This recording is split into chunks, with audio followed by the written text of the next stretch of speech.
How's it going, everyone? It's Gavin from Balls to You, and in this video I'm going to show you guys how to set up an incubator box.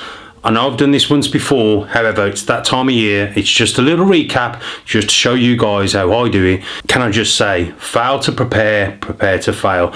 Now I know you guys have just started your breeding season off, however it is important to think forward, because you never know when you have that one female who may surprise you one morning with a clutch of eggs. And what I do see a lot of people is scrambling to get their egg boxes ready, their incubators ready, and yeah, panic sets in. So hopefully this video will get you guys thinking. It is that time of year, we need to be setting up our egg boxes, and this is exactly how I do it. Fail safe. I'm going to show you guys how to set up an egg box. Vermiculite, egg tub, egg crate, water. Okay, let's look at the egg box in a bit more detail. What we have here is a WAM shoebox, and these come normally in a pack of 3. These are what I find to be just the right size, as you can see by my hand and the dimensions. This absolutely is perfect. The lid itself is just a click system, so it clicks either end like so. I don't believe it's airtight because as you can see I can still lift this up, but that's perfect for what we need. The next thing I do with the egg box is once I've sort of made a pick my egg box, what I tend to do, I tend to put a small, I don't know if you guys can see there, a small hole either end of the egg box. Okay, there it is. And the reason for that is because what I don't want to let the humidity out of the tub. So with having the hole either side, what it allows is for any stagnant air to pass out and any fresh air to pass through, and that I find works fantastic. On top of that as well, we've also got this system where it's not completely sealed. So if for whatever reason you're away on holiday or whatever and your hatchlings were to hatch out the eggs, you have then not got to worry about, some people use like what's called a press and seal or cling film. The only downside to that, guys, I would be very cautious of when the hatchlings hatch, whether or not they're going to be able to have enough oxygen in there to breathe. And some good friends of mine actually did incubate in that method, and they were the baby started to hatch out. They checked them great, put the press and seal or the cling film over the top, put the incubator back in the incubator, put the egg box back in the incubator, and came back the next day, and unfortunately a few of the babies had passed away. Now, was that down to lack of oxygen? Who knows? All I can say is I would like to eliminate any possibility that that was the case. So for me, these air holes are vital in my head, and obviously having the opportunity that the actual container itself isn't sealing. Okay, it's not a sealed container. Right, so that's the egg box done. So let's look at the egg crate. Now the system I use when I incubate is basically I use substrate and obviously water. Now what some people do is they incubate, they put the eggs directly on top of the substrate. Not me. For me it's got to be very easy to use, idiot proof if you like, because I don't want no mistakes. If I happen to get that mixture wrong, then I could have a situation where I have either too much water or not enough. So what I like to do is once I put the egg box in the incubator, pretty much leave it alone and just let it do its thing. The one thing I don't like to try and do or try and advertise a lot is getting people to check on their eggs. So with this method there is no excuse for me to check on them eggs until about 2 weeks due to hatching. And again, if you're incubating the way I incubate, around about 89 to 90 degrees in the incubator, okay, not in the tub, in the incubator, around about 2 weeks. My babies tend to hatch at about 55 days, sometimes a little bit earlier. If you incubate the way I do, I tend to check them about 2 weeks before they're due to hatch. Okay, and all I do, lift the lid off and I can check and see, and everything's whether it's good or bad.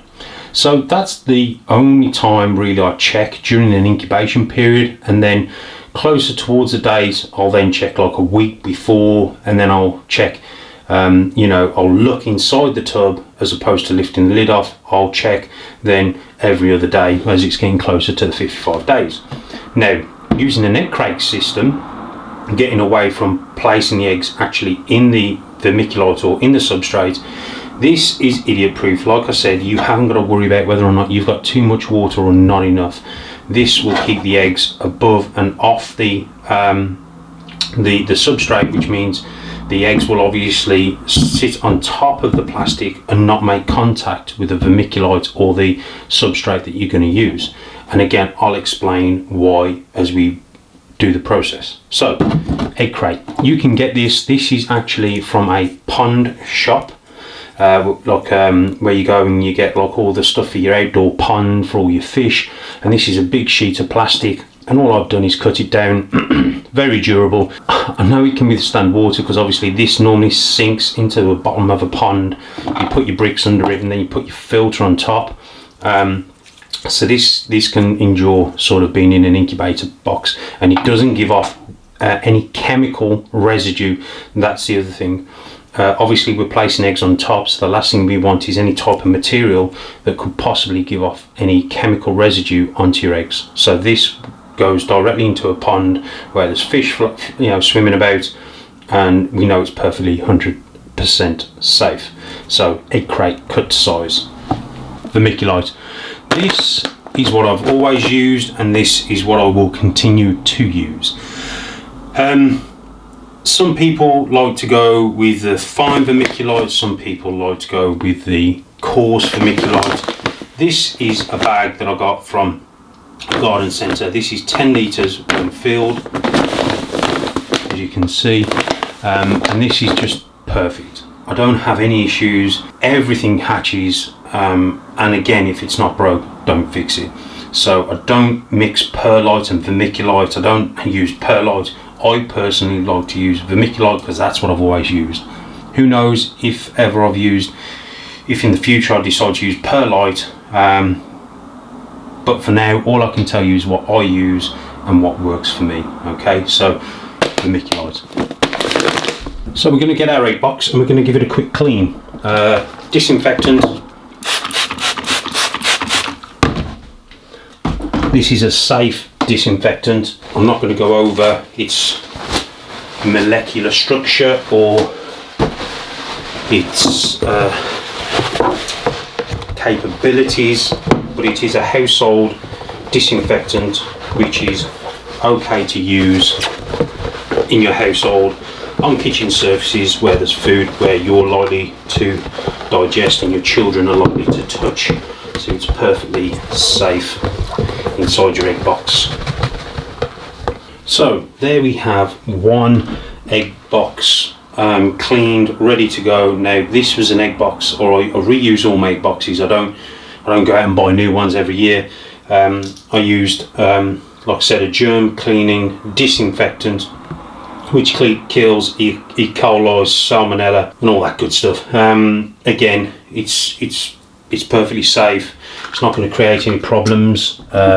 It's air dry, and even if this was a new tub, I'd obviously advise giving it a quick clean anyway, or even a disinfect, however you want to do it. Next step, vermiculite. What I normally do for this step is I count every granule that comes out of here. Okay, so count with me. I think, yeah. Only joking. Tip that in, guys. Again, this is a no nonsense, no measuring system way of doing it. This can get a bit dusty, guys, so I'd advise doing it outside in a well ventilated area or in a well ventilated room. And all I'm going to do is shuffle that, and as you can see, it's found its level. Now this is going to be probably about, I don't know, let's say 1.5 inches thick. That's really all we need. We don't need too much of it because of this surface of the tub, and that's it. Okay, next we're going to add our water. Okay, so all we do is we basically now we'll mix that up, and I'll show you how it should be. If you guys wanted to do like a perfect ratio, let's say, then I'll show you exactly what it should look like. So now what we're going to do, we're going to mix this up.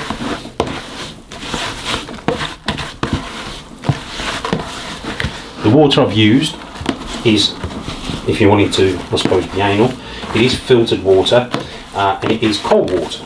The reason why I use cold water is because I don't want if I was to do this halfway through the season and I've got eggs in there, or I'm going to place eggs on top, I want them to reach our own temperature at their own rate. So we're going to mix that up. Now, see how that water's coming out? That, if you was to put the eggs directly in there, is too wet. That's too wet.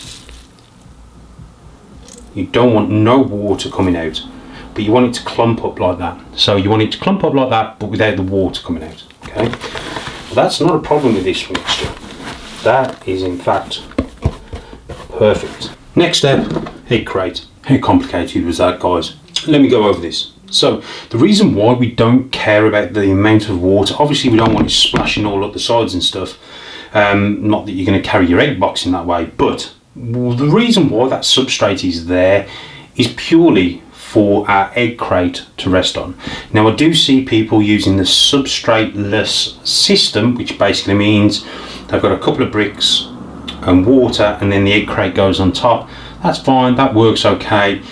For me, again, if for whatever reason I accidentally knocked the egg box and the water sloshed up on the eggs, I'd panic. Okay, so for me, this is a fail-safe, easy peasy system. If I can do it, you guys can do it. So this is dead easy. So the reason why we can make why we're using the egg crate is the eggs can sit on top and they're not going to make contact with the vermiculite underneath and including the water. So this system for me is fail safe. And that's it, guys, it's done. What I will do now, I'll put that in the incubator. The incubator will obviously be running and up to temperature. That'll get up to temperature. Hopefully, I'll try and do this probably about a week or two before the females lay. Simply make it up like this, put the lid on it, drop it in the incubator. You're good to go.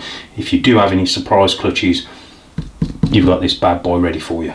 Okay, hope this helps, guys. If you have any questions, please put them in the comment box below.